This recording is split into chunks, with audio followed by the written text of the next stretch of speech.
Hey, happy Wednesday. I wanted to take a minute and thank everyone who has found me on other social media platforms besides Facebook, Instagram, and Patreon, and Substack, and TikTok, which I promise I will figure out. I haven't yet. And Blue Sky, which I confess I am completely lost on.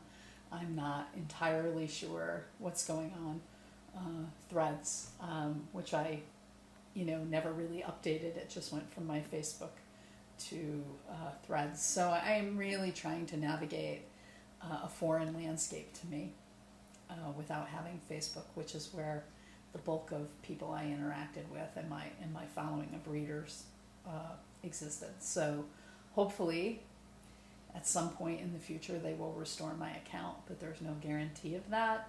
I have someone helping me, but there's still no guarantee of that. So I really do appreciate you finding me in other spaces because a big part of what's been rewarding to me publishing has been the connections I've made to people, most of which were made through Facebook. And so it has been very difficult. And it has also opened my eyes to my complacency as a creator, my complacency as a human being, and my the crutch, if you will, of Facebook, of Meta, and having to really start to think about how to navigate this new landscape. I know that I am not the only, and I certainly will not be the last person that this happens to. I have another friend who has a much larger following than me as an actor who had happened to it. It took months to get her account back. So it's real world issues because it is how we've learned to interact and connect and create and market and everything. So it is challenging, and there's been some personal things about it that have really kind of upended me and hurt a little, but it's a learning lesson, and that's what life is. And one of the things that I am really focused on now is getting back to basics and back to the things that drove me to start writing in the first place.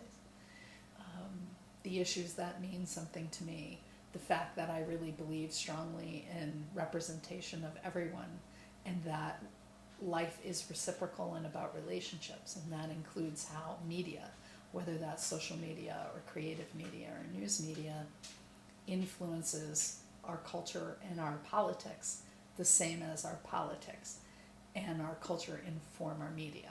It isn't one-sided, it's reciprocal. And I've always known that, and when you fall into kind of a cadence, a rhythm, and you become a little complacent, you start to not talk about those issues the same way that I think I probably should have all along. So I'm really going to redirect my focus to, yes, I'll talk about politics and things like that because that's me.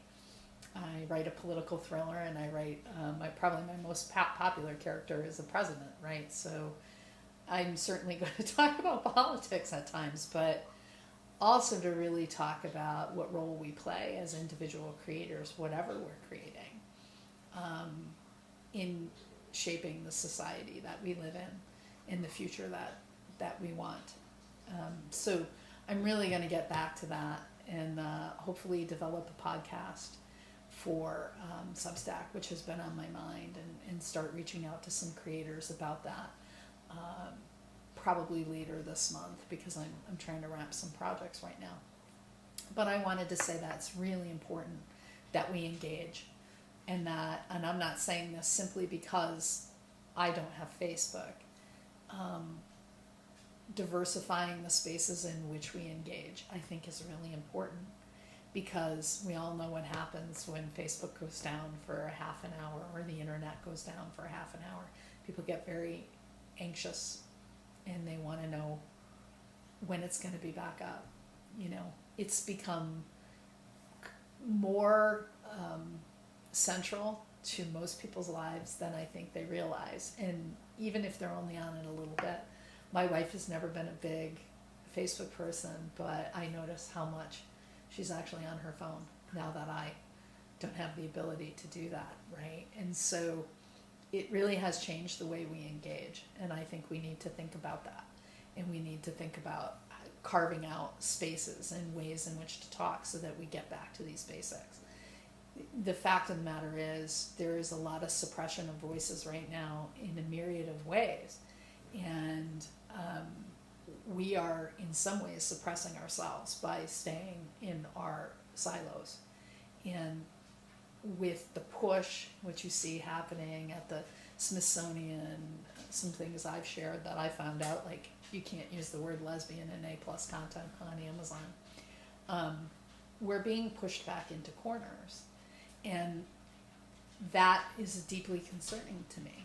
So we really have to start focusing, I think, back at chapter 1 or maybe even the prologue, and start talking about how we're going to navigate our way out and back into these wider open spaces, and to break stereotypes and to change the narrative and flip the script on this time we've fallen into in our history, because it doesn't bode well for a lot of us, probably more of us than not. So that's what I wanted to offer. Thanks for tuning in. Thanks for listening. If you have thoughts on content you would like, I don't want to just be, here's my book. That I've never wanted to be like that on social media or in my life. So it is a big part of my life, and I like talking about it, but I don't want to be the carnival barker trying to sell you books all the time. It's about a lot more than that. So if you have thoughts on content you'd like to see or people you'd like me to talk to, please let me know. I am listening. Thanks again. Peace.